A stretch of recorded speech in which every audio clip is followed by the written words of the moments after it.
Bueno, en esta parte de la clase vamos a pasar a definir primero formalmente qué significa que un problema sea NP completo y después vamos a demostrar el teorema de Cook-Levin que antes habíamos enunciado y ahora lo vamos a demostrar bien.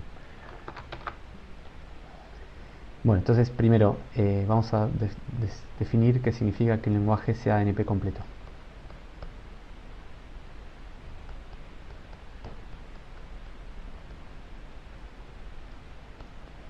Bueno, entonces sea A un lenguaje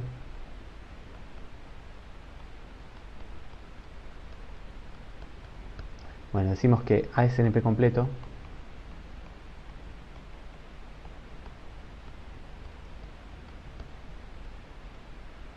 si se cumplen dos condiciones. Primero, A tiene que estar en la clase NP. O sea, bueno, ya habíamos visto que la definición de la clase NP era que existiera un verificador polinomial para A. También hemos visto que otra manera alternativa, o una manera equivalente de caracterizar la clase NP era el conjunto de los lenguajes que eran decidibles en tiempo polinomial por una máquina de Turing no determinística. Bueno, y además A tiene que ser lo que se llama NP hard, que dice que para todo lenguaje B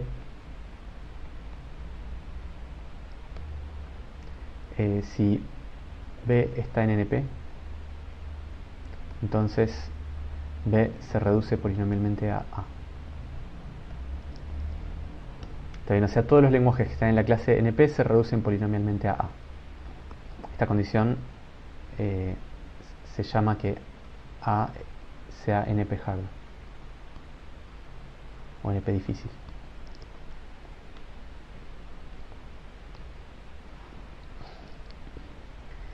Bueno, entonces con esta definición de NP completitud podemos demostrar un par de cositas fáciles.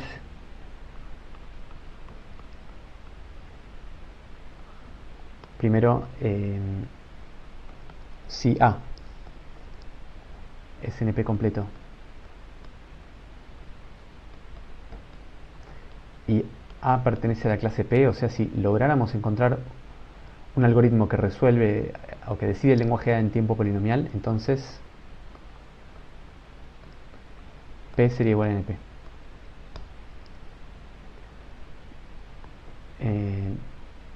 Esto, como ya les dije varias veces, esta igualdad no se sabe si vale o no. O sea, nadie sabe si P es igual a NP o no. Y el problema es que hasta el momento nadie encontró un algoritmo polinomial para decidir un lenguaje NP completo, para resolver un problema NP completo. Entonces supongamos que A es un lenguaje NP completo y supongamos que A pertenece a P. Entonces veamos que P es igual a NP, o sea que estas dos clases son iguales. Estas dos clases son conjuntos de lenguajes. Para demostrar la igualdad entre los conjuntos vamos a demostrar que la doble inclusión, ¿no? Entonces primero vamos a ver que P está incluido en NP. Esto ya lo sabíamos, ¿sí? O sea, ya habíamos visto en la clase pasada que P está incluido en NP, o sea que todo problema que se puede decidir en tiempo polinomial por una máquina de Turing determinística también se puede verificar en tiempo polinomial o decidir en tiempo polinomial por una máquina de Turing no determinística. Vemos la otra inclusión, que es la más difícil. Entonces supongamos que tenemos un lenguaje B que está en la clase NP. Bueno, como A es un lenguaje NP completo y B está en la clase NP, entonces ya sabemos que como A es NP completo,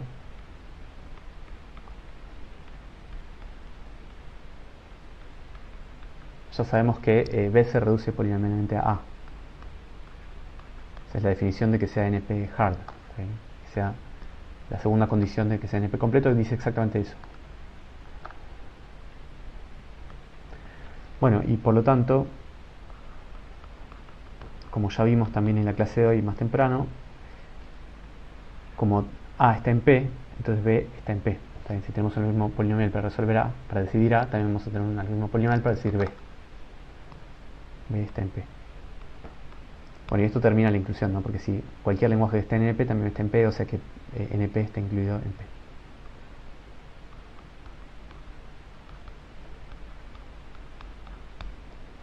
Que es lo que queríamos ver.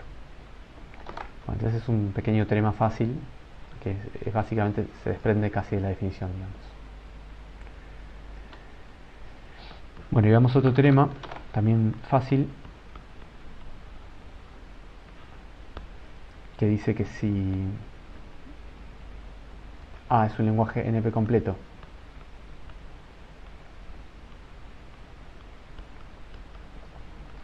y A se reduce polinomialmente a un lenguaje B, entonces B es NP completo.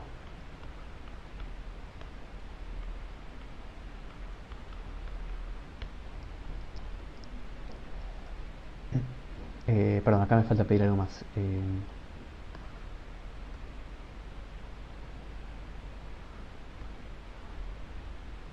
Si A es un lenguaje NP completo, B es un lenguaje NP y A se reduce polinomialmente a B, entonces B es NP completo. Porque acá intuitivamente la idea es que cuando uno usa esta relación de menor a igual y uno dice que A es menor o igual que B, uno está pensando que A es un problema más fácil y B es un problema más difícil. Si A es NP completo, esto significa que B es más difícil que A. En algún sentido es más difícil de resolver que A. Pero bueno, el problema es que podría ser tan difícil que ni siquiera esté en la clase NP. Y no, entonces no sería NP completo, porque para que un lenguaje sea NP completo tiene que estar en NP.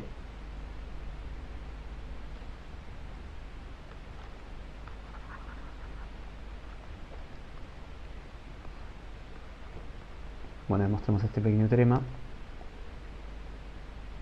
Bueno, entonces para ver que, o sea, vamos a escribir todo bien. Supongamos que A es NP completo, como pide la hipótesis, que B está en NP y que A se reduce polinomialmente a B. Estas son nuestras hipótesis. Entonces veamos ahora que B es NP completo.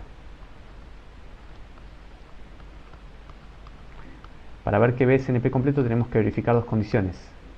Primero, que B esté en NP. Esto ya lo sabemos en realidad, porque era una hipótesis que teníamos. Entonces eso ya está. Y dos, que B es lo que llamamos arriba NP hard. O sea que para todo lenguaje C que esté en NP, C se reduce polinomialmente a B. Veamos eso.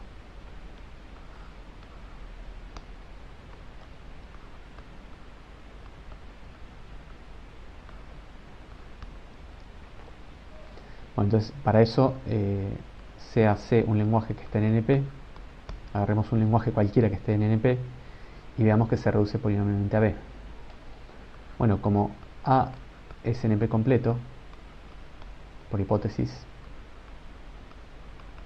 entonces C se reduce, entonces se cierra de vuelta esto.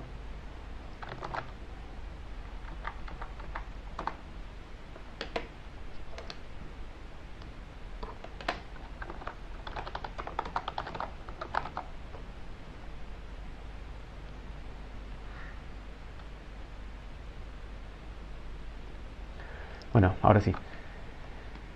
Como A es NP completo,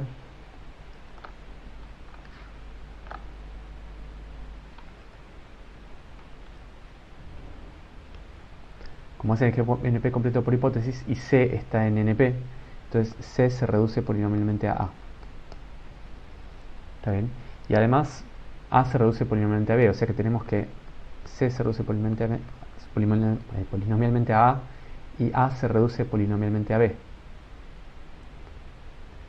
Bueno, entonces acá vamos a tener una función computable que convierte las entradas de A en entradas de B en tiempo polinomial y después una función computable, llamémosla esta f y esta g, que convierte las entradas de A en tiempo polinomial en entradas de B. Bueno, la composición de f y g va a ser una función que convierte en tiempo polinomial entradas de C en entradas de B. O sea que C se reduce polinomialmente a B, y eso es lo que queríamos ver.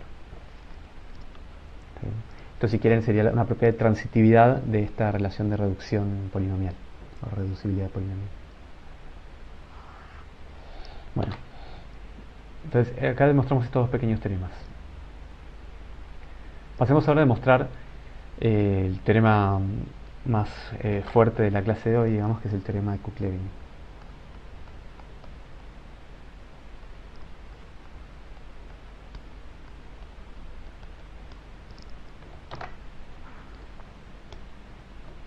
Lo que dice este teorema es que el lenguaje de SAT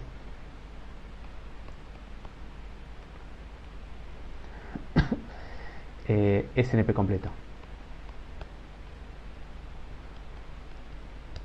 ¿Está bien? En la clase de hoy más temprano todavía no habíamos definido NP completo y este teorema lo habíamos enunciado así. Enunciado alternativo.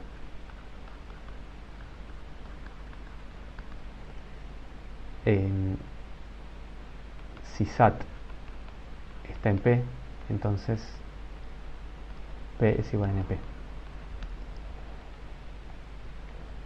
Bueno, y esto ya lo sabemos, ¿no? Si SAT es NP completo, entonces es verdad que si SAT está en P, entonces P es igual a NP por el pequeño teorema que demostramos acá arriba. Si el lenguaje es NP completo y se puede decir en tiempo polinomial, entonces P es igual a NP, que es lo que estamos diciendo acá abajo.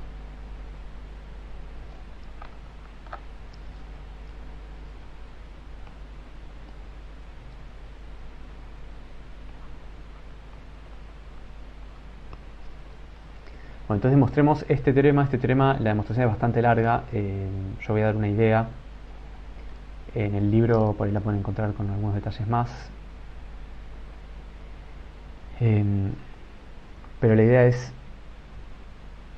ver que es NP completo por definición. O sea, veamos que SAT cumple con la definición de ser NP completo.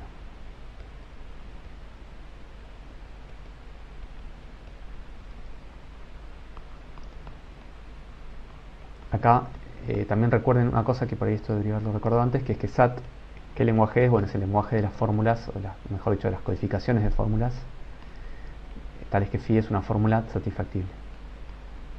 O sea que existe una asignación de variables que la hace verdadera.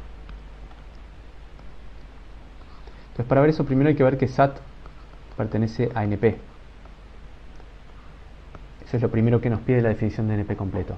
Bueno, y esto es fácil, en realidad, porque esto ya un poquito lo discutimos antes, pero digámoslo un poco mejor. Entonces, para ver que pertenece a NP, veamos que se puede verificar en tiempo polinomial.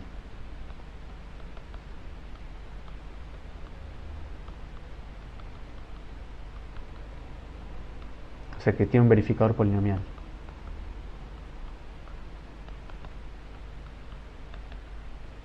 Entonces lo que vamos a definir es una máquina de Turing B, que es el verificador, que recibe como entrada una codificación de una fórmula phi y un certificado. Y este verificador lo que hace es en tiempo polinomial nos dice si la fórmula phi es satisfactible o no, pero haciendo uso del certificado. Entonces el certificado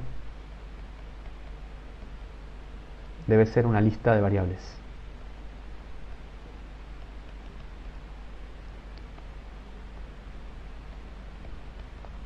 Por ejemplo, no sé, x1, x2, así hasta xn.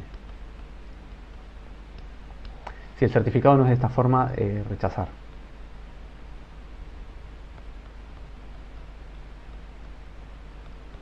O sea, el verificador, si el certificado no tiene esta forma, entonces rechaza esta entrada y listo. Pero si el certificado es de esta forma, es una lista de variables, lo que hace el verificador es evaluar la fórmula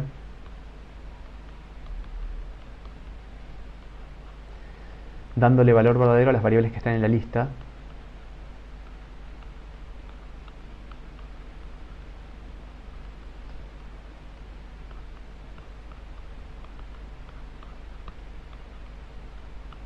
Las variables que están en esa lista de arriba. Y dándole valor falso a las demás.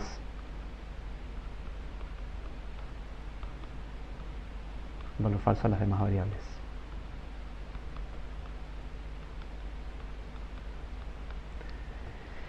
Entonces, bueno, y con esto construimos el verificador. Si la fórmula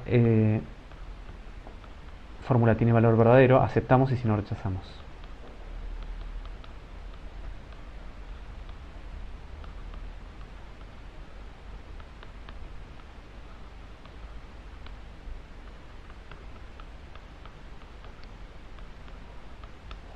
Entonces recuerden que un verificador verificaba un lenguaje si el lenguaje era el conjunto de las cadenas tales que existía un certificado que el verificador aceptaba, básicamente, junto con la cadena. Entonces, una fórmula phi va a estar en el lenguaje SAT si solo si existe un certificado tal que el verificador acepta la fórmula phi con ese certificado. ¿Está bien? ¿Están de acuerdo con esta doble implicación? Veámosla. Si una fórmula es satisfactible, entonces existe una asignación de variables que hace verdadera la fórmula. Entonces podemos tomar como certificado la lista de variables que se necesitaron hacer verdaderas de la fórmula. Y viceversa, si existe un certificado que hace que el verificador acepte la fórmula, entonces es porque la fórmula tenía valor verdadero con ese certificado, y ese certificado es una lista de variables, o sea que dándole valor verdadero a esas variables la fórmula resulta satisfactible. Entonces es verdad esta doble implicación y por lo tanto B es un verificador del lenguaje SAT. Y además el verificador es de tiempo polinomial porque evaluar una fórmula es simplemente hacer un recorrido lineal por la fórmula, básicamente, donde en cada momento que se encuentra una variable, bueno, habrá que buscarla en esta lista. Eso quizás le puede agregar un costo extra y no será lineal sino cuadrático, pero no importa, lo que importa es que sea polinomial. Bueno, entonces con esto vemos la primera parte, que es la parte fácil, que es ver que SAT está en NP. Bueno, veamos ahora que SAT es NP hard, o sea que si A es un lenguaje en NP, entonces A se reduce polinomialmente a SAT. ¿Está bien? Esto sería lo que podríamos llamar que SAT es NP hard. Toda esta condición dice que SAT es NP hard.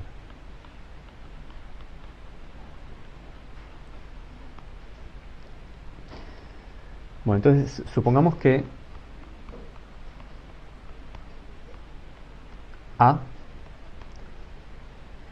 es un lenguaje en NP. Entonces, ¿esto qué quiere decir? Es decir, bueno, por un teorema que habíamos visto en la clase pasada, quiere decir que existe una máquina de Turing no determinística, llamémosla N, tal que N decide A en tiempo polinomial.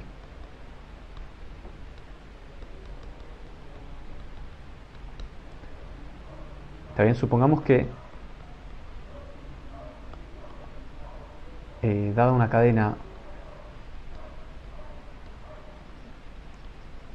W del lenguaje A, la máquina N termina su ejecución en tiempo la longitud de W a la K. También porque termina en tiempo polinomial, entonces existe algún polinomio que acota el tiempo de ejecución de la máquina N en función del tamaño de la entrada. O sea, si la longitud de W es igual a N, entonces esto es N a la K.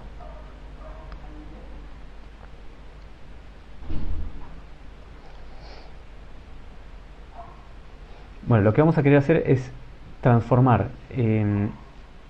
una cadena en una fórmula, de tal manera que la cadena esté en A si solo si la fórmula es satisfactible.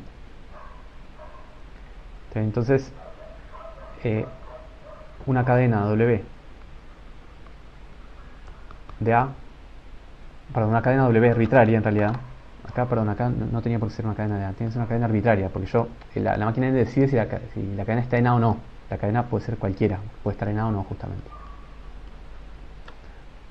Da una cadena arbitraria.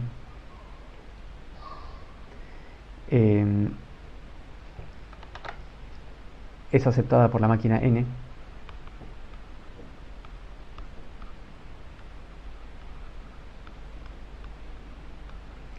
si existe una secuencia de configuraciones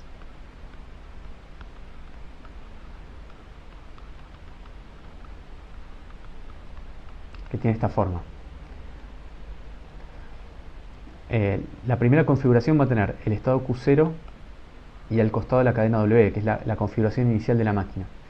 Y abajo, o sea, después la máquina va a hacer una transición y va a pasar a otra configuración, llamémosla alfa 1. Esta llamémosla alfa 0, esta configuración. Y después la máquina de tuning va a hacer una transición, es no determinística, ¿no? Pero estamos considerando solamente el camino que nos lleva a un estado de aceptación.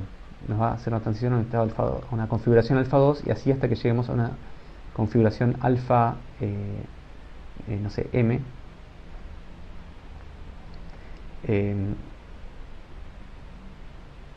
De tal forma que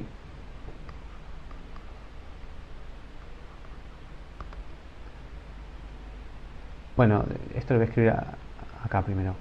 La secuencia de configuraciones la vamos a escribir así: alfa 0, alfa 1, alfa 2, así hasta alfa m, de tal modo que, bueno, alfa 0 es la configuración inicial.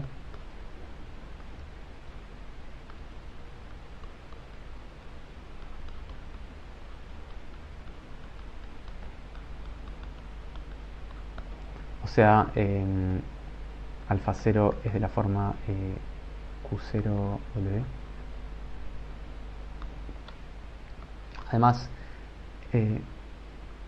alguna de las, digamos, vamos a escribir así: alfa m está en un estado final.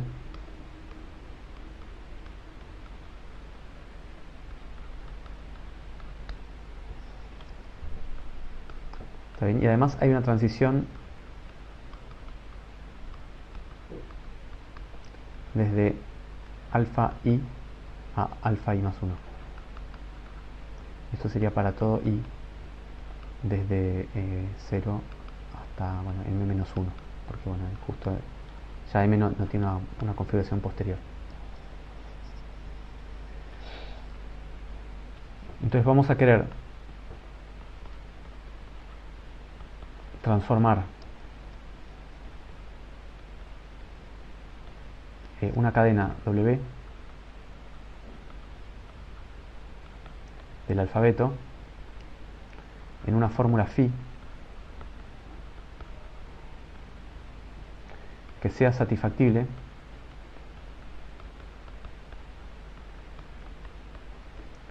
si y solo si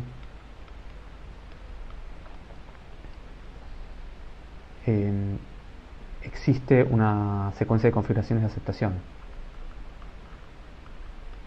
como la de arriba.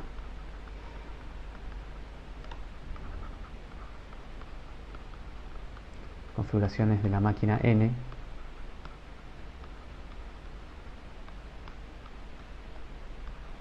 que acepta la cadena W.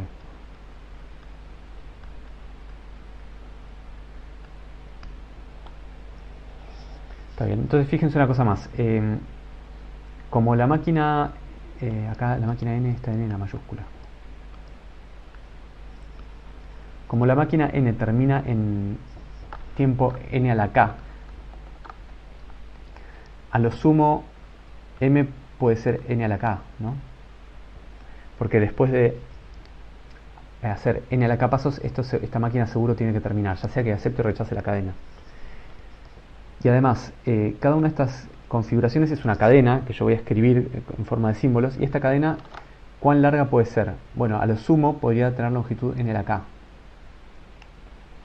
¿Por qué? Porque, bueno, al principio empieza teniendo Q0 y la palabra W, pero después de NK pasos, de N a la K pasos, el cabezal no se puede mover más de N a la K posiciones alejándose de la posición donde había iniciado, ¿no?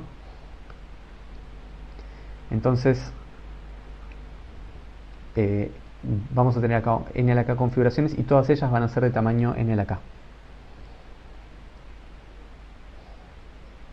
O sea, del tamaño a lo sumo N a la K. Entonces vamos a definir esa idea, que una tabla, como llamemos la tabla de ejecución, es una matriz de N a la K por N a la K. Si quieren, técnicamente en realidad no es exactamente NLK, porque acá vamos a tener también el estado, entonces podría ser NLK más 1 o algo así, pero olvídense de eso porque no es realmente importante. Es una matriz de NLK por NLK, donde en cada fila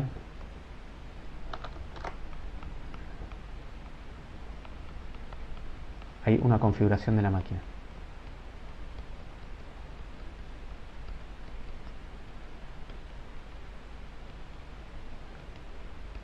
Entonces, en la primera fila tenemos el estado Q0.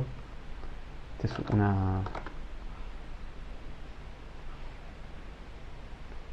una fila de la matriz. Y al costado, en la primera fila de la matriz tiene escrita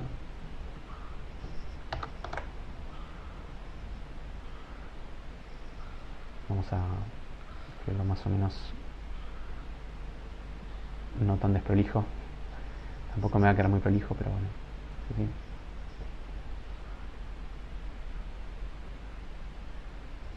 Va a quedar algo así. Acá hay n a la k filas.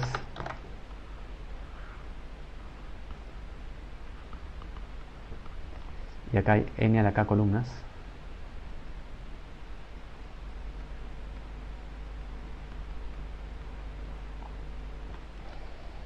En la primera fila tenemos el estado Q0 y después la cadena de entrada W, que por ahí, no sé, puede ser algo así.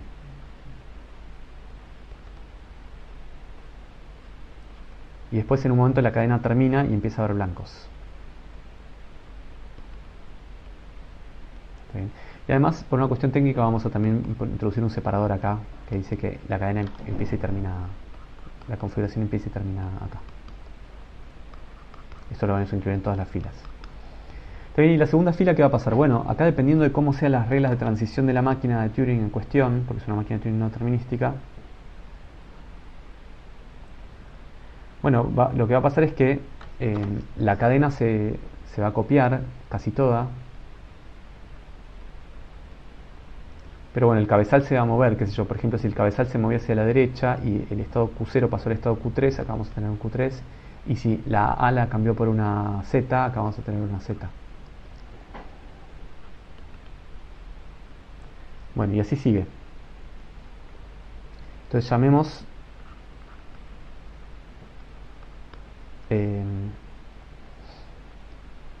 X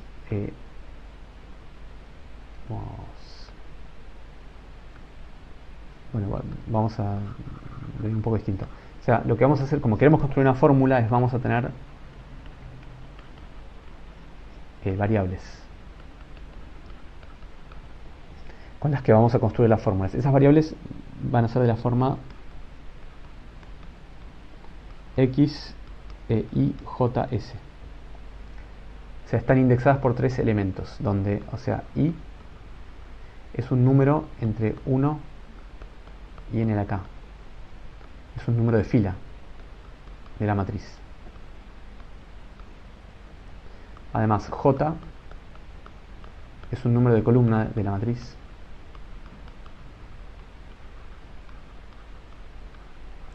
Y S es un símbolo.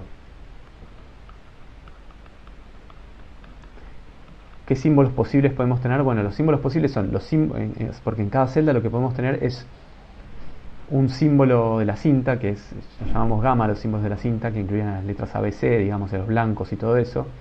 Podemos tener también estados, porque en la celda hay estados.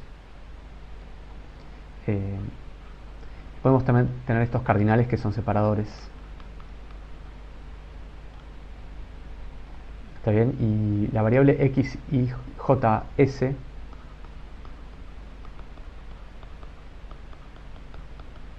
representa el hecho de que en la fila I, columna J de la tabla,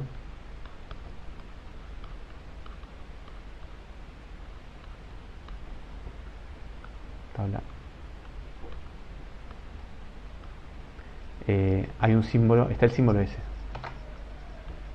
Se encuentra el símbolo S.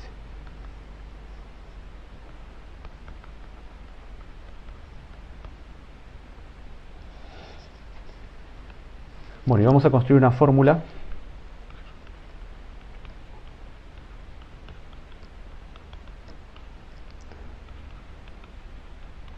que lo que va a hacer es, va a combinar estas variables usando un montón de ands y ors. ¿Está bien? Acá quiero buscar una cosa. Está bien. Vamos a construir una fórmula. La fórmula la vamos a llamar phi.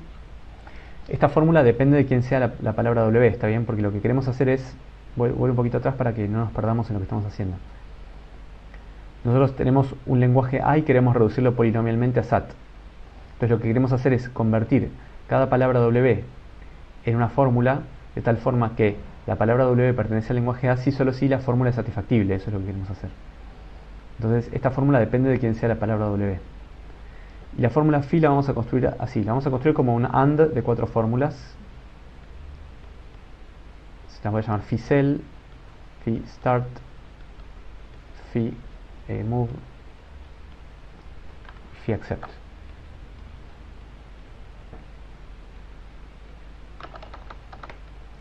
Lo que yo quiero es que esta fórmula sea satisfactible si la máquina acepta la cadena, o sea, con alguna elección de transiciones, ¿no? Porque la máquina es no determinística. Entonces vamos a pedir 4 cosas para que la máquina acepte la cadena. Primero, phi-cell lo que va a decir es, esto es medio una pavada, pero hay que decirlo porque si no la máquina puede estar en un estado contradictorio, digamos, es que en cada fila y en cada columna, o sea, en cada celda de la tabla, puede haber a lo sumo un símbolo, no puede haber 2 símbolos distintos, ¿está bien? Entonces vamos a decir eso.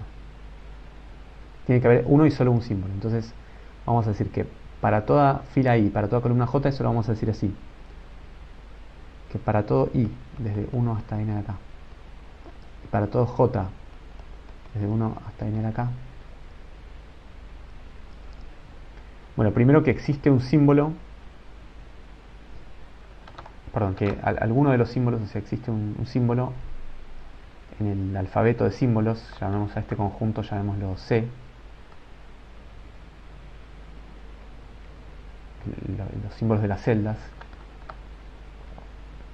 Existe un símbolo tal que ese símbolo está en esa celda, o sea, X y JS significa justamente que el símbolo S está en la fila I columna J, o sea que tenemos que pedir esto. Está bien, acá un detalle, cuando yo escribo esto desde igual a 1 hasta N de, no sé, de AI, eso de lo que significa es lo mismo que A1, I, A2, I, A3, así hasta AN, ¿no? O sea, acá estoy haciendo el AND de un montón de cosas, que a su vez es el AND de un montón de cosas, que a su vez es el OR de un montón de cosas, porque esta notación representa el OR, ¿no? La disyunción.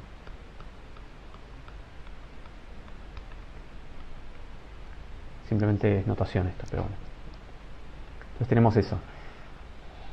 Entonces esta fórmula lo que nos dice hasta ahora es que en cada celda de la tabla hay un símbolo que está puesto en esa celda, pero además no puede haber 2 símbolos distintos, o sea que además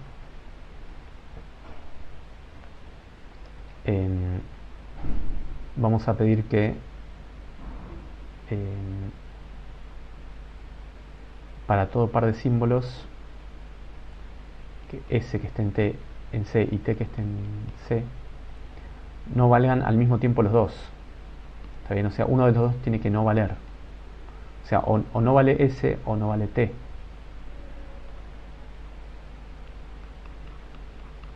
Está bien, acá siempre que T sea distinto de S. Porque el mismo símbolo obviamente sí puede estar. Pero si agarramos 2 símbolos distintos, no puede ser que los dos estén al mismo tiempo. O sea que uno de los dos tiene que no valer. Entonces la condición phi-cell lo que está diciendo es que la tabla está correctamente formada como una tabla.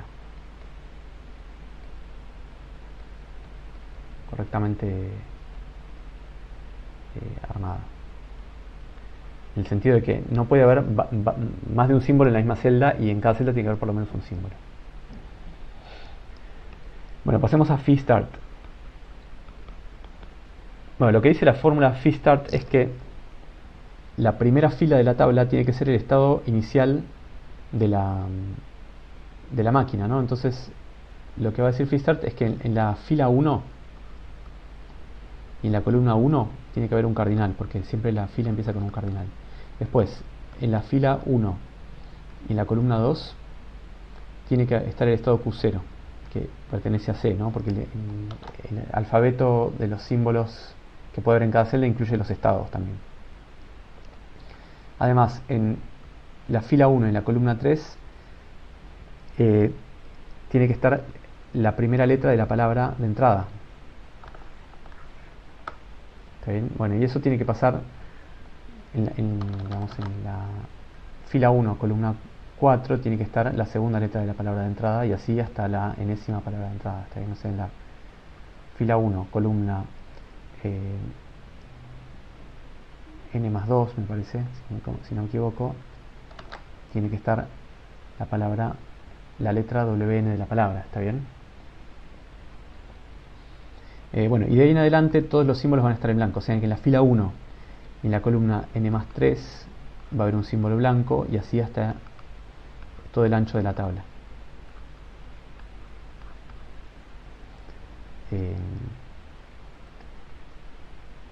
Bueno, acá en realidad menos 1 y acá al final hay un cardinal. ¿Está bien? O sea, lo que está diciendo esta fórmula, más allá de cómo está escrita lógicamente, es que la primera fila de la tabla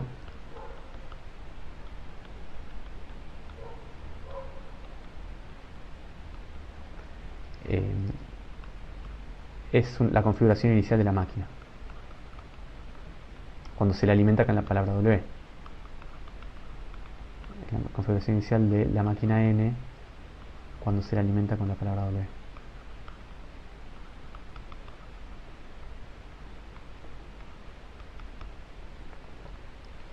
Bueno, pasemos a la fórmula. Hagamos primero phi accept, que es más fácil. Después hacemos phi move.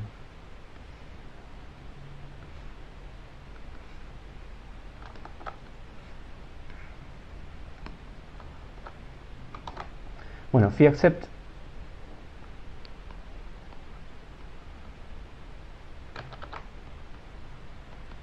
es una fórmula que lo que nos va a decir es que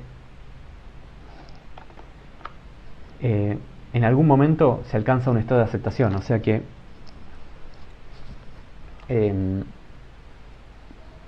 cuando yo hago estas transiciones, voy escribiendo configuraciones una abajo de la otra, en algún momento una de ellas tiene que llegar a un estado de aceptación, porque a mí lo que me interesa es que la fórmula sea satisfactible si la palabra pertenecía al lenguaje A, o sea, si la palabra pertenece al lenguaje A, si hay una ejecución de la máquina de tuning no determinística que nos lleva a un estado de aceptación. Entonces vamos a escribir eso. O sea, la idea es que la máquina va a aceptar a la palabra si existe, o sea, si en alguno de las filas de la tabla, en alguna de las columnas de la tabla, hay en esa fila y en esa columna justamente el estado coaccept, que es el estado de aceptación. Un símbolo que representa el estado de aceptación. Si en cualquier momento llegamos al estado de aceptación, ya está, es porque la máquina aceptó. Entonces, acá esto lo escribámoslo así, como que la máquina acepta la cadena de entrada. O sea que la secuencia de configuraciones corresponde a una secuencia de configuraciones de aceptación. Un historial de aceptación, como lo llamábamos en alguna otra clase. Bueno, y lo que falta es la fórmula phi move. La fórmula phi move dice, bueno, lo que falta que es que desde cada fila a la fila siguiente, el pasaje de una fila a la siguiente sea siempre usando una transición válida de la máquina. Eso es medio molesto de escribir bien, no lo voy a escribir del todo bien, lo voy a escribir más o menos, pero para que entiendan que se puede hacer.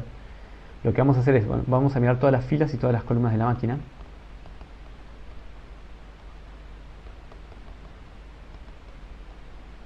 Y lo que nosotros tenemos acá es una tabla Y lo que vamos a mirar es un pedacito de la tabla, que acá está, si acá está la fila I y la columna J, perdón, así, al revés, la fila I y la columna J. Estamos mirando una celda de la tabla y vamos a mirar una ventanita centrada en, o sea, de 2 por 3 celdas. Y lo que vamos a ver es que la ventana de esa celda, la ventana seleccionada ahí, corresponde a una posible transición de la máquina. ¿Sí? Entonces, eso lo voy a escribir así en texto, y no voy a escribir la fórmula porque sería muy laborioso hacerlo. Lo que vamos a escribir es que la ventana de 2 filas y 3 columnas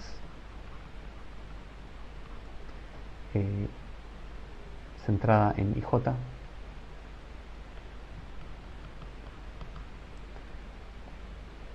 corresponde a una transición posible de la máquina N.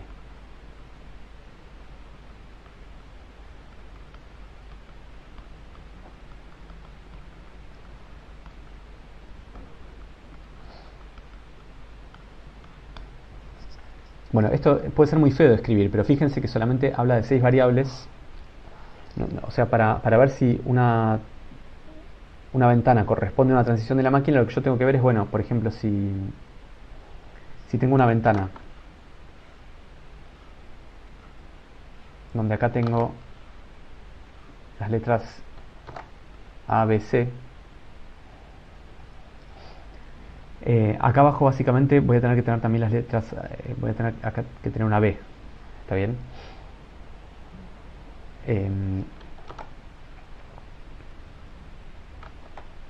Ahora, por ejemplo,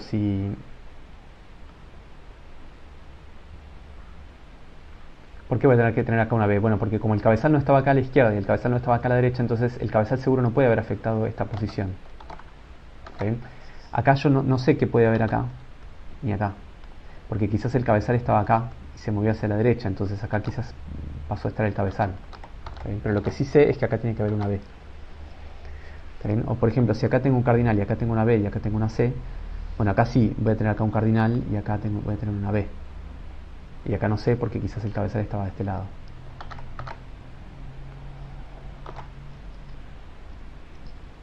Si tengo una ventanita en la que, por ejemplo, estaba el cabezal acá, en el estado Q1, y acá tengo una B,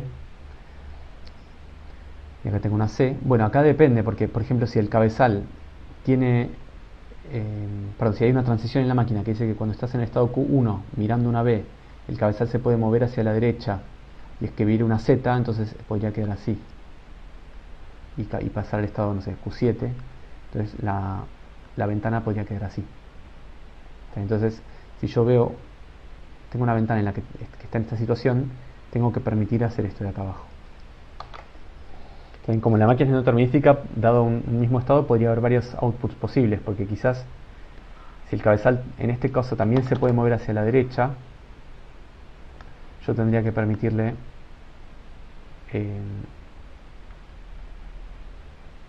acá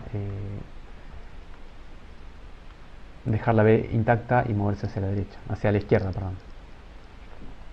Bueno, escribir todo eso es muy laborioso, pero se puede hacer. Fíjense que estas condiciones no dependen de quién sea n, o sea, no dependen del tamaño de la entrada, simplemente dependen de las transiciones de la máquina. Entonces puede ser un número muy grande, pero siempre fijo de fórmulas. O sea, acá vamos a poner un montón de fórmulas, pero es un número fijo, que no depende de n, en ese sentido fijo.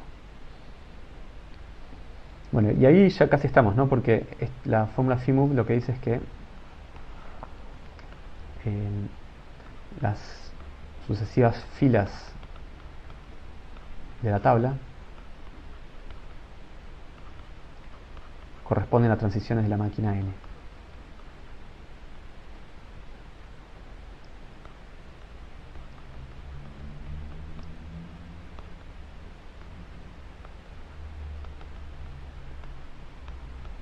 Bueno, y ahí ya casi estamos, porque la afirmación que hay que hacer es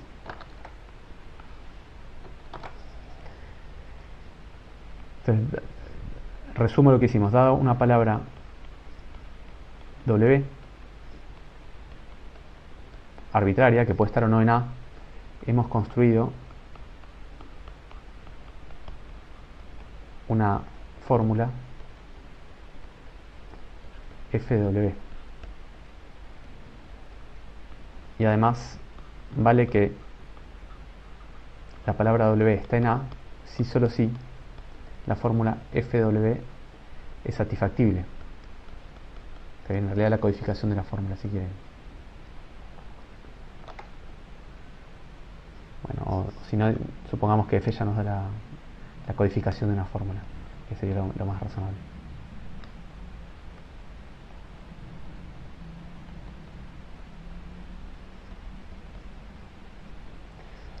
¿Está bien? Entonces, lo que hicimos recién fue reducir a SAT. ¿Está bien? Porque la construcción de la fórmula es una función computable. Entonces, por lo que seguro tenemos, como mínimo, es una reducción many one del lenguaje SAT a al lenguaje SAT. ¿Está bien? Porque tenemos una función computable tal que una palabra está en A si solo si esta fórmula está en SAT.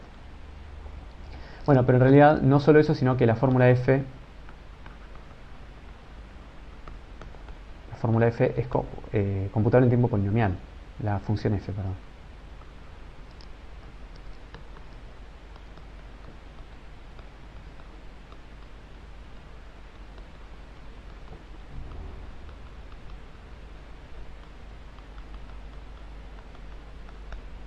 Y tenemos entonces que A se reduce polinomialmente a SAT. También, ¿por qué f es computable en tiempo polinomial? Bueno, porque fíjense cuál es el tamaño de esta fórmula que construimos. O sea, acá phi es la conjunción de un montón de fórmulas. ¿Está bien? Esto es del tamaño del alfabeto de celdas. Esto es también del tamaño del alfabeto de celdas al cuadrado. Y esto lo estamos multiplicando por n a la k, y esto lo estamos multiplicando por n a la k, o sea, n a la k veces. Entonces termina siendo de tamaño polinomial en n, ¿está bien? Va a ser algo así como n a la k por n a la k por algo que no depende de n, entonces va a ser n a la 2k por algo más. Y todo eso va a ser un polinomio que depende de n. Lo mismo con esta fórmula. Vamos a tener una fórmula cuya longitud depende de cuál sea la longitud de la palabra original. Va a tener n a la k literales esta conjunción, ¿está bien? Entonces esto es de tamaño n a la k, sigue siendo un polinomio. Esto también es de tamaño n a la k al cuadrado, porque hay n a la k cosas, n a la k cosas y acá un símbolo, una variable. Y esto también es n a la k al cuadrado por algo, y esto ya dijimos que no dependía del tamaño de esta fórmula de acá, no depende de n, o sea, no depende de quién sea la palabra de entrada. Entonces sigue siendo un polinomio. Bueno, la suma de todas esas cosas, el tamaño de esta fórmula sigue siendo polinomial en el tamaño de la entrada W. Bueno, y además esa fórmula se puede construir en tiempo polinomial, porque básicamente es construir estas expresiones. Bueno, entonces por lo tanto tenemos esta reducción polinomial, y eso es lo que queríamos ver, ¿no? Queríamos ver que todos los lenguajes que están en la clase NP se reducen polinomialmente a SAT, y eso es lo que logramos ver acá. ¿Está bien? Bueno, entonces hagamos dos pequeñas observaciones más. O sea, acá termina la demostración del teorema. ¿Está bien? El libro está con un poquito más de detalle, sobre todo la parte de las ventanas y eso. Hagamos dos corolarios más, digamos. O sea, un primer corolario, o sea, una consecuencia del teorema, es que 3 SAT también es NP completo.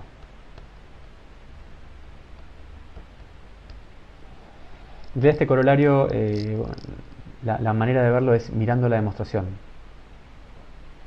Si ustedes miran esta demostración, van a ver que estas fórmulas están ya en forma normal conjuntiva, ¿no? Porque acá tenemos un montón de conjunciones y acá tenemos un montón de conjunciones, y acá tenemos una disyunción, y acá tenemos una conjunción, y acá tenemos una disyunción acá. ¿Está bien? Entonces, y acá también tenemos un montón de conjunciones sin disyunciones. Acá tenemos un montón de disyunciones sin conjunciones, y acá tenemos un montón de disyunciones. Bueno, todo esto de acá se podría reescribir bien para que no tenga conjunciones adentro de disyunciones y todo eso.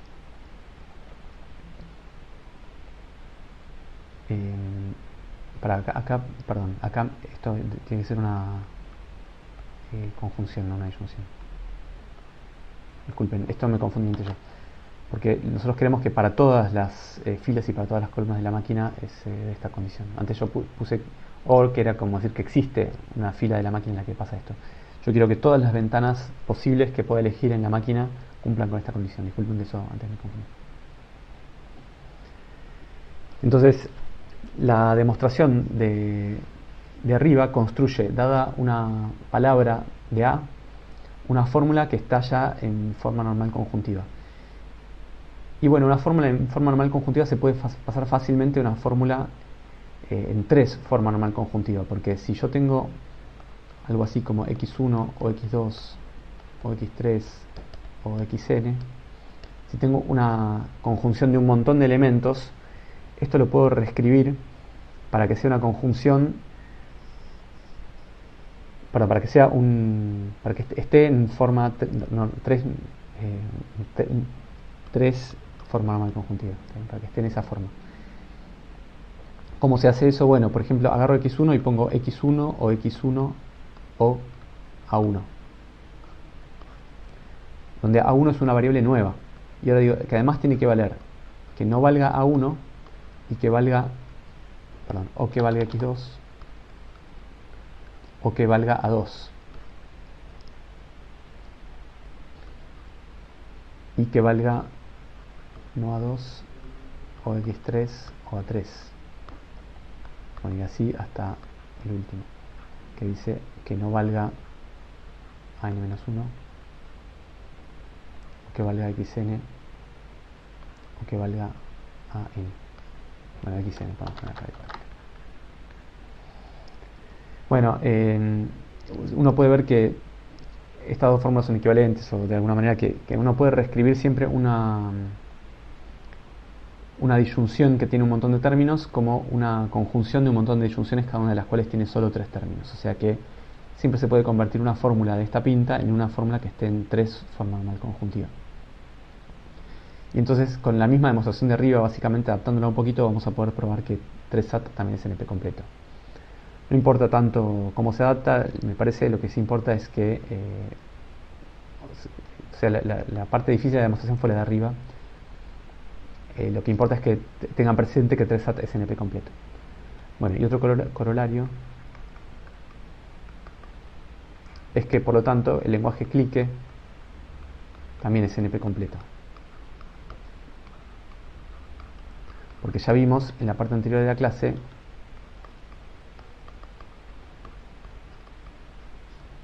que 3SAT se reducía polinomialmente a clique. Y clique estaba en NP. Y además 3SAT ya sabemos que es NP completo. Por lo tanto, clique tiene que ser NP completo por el teorema que vimos hace un ratito. El teorema estaba por acá. Si un lenguaje es NP completo y se reduce a otro que está en NP, entonces B es NP completo. Bueno, y con esto terminaríamos los temas de la clase de hoy.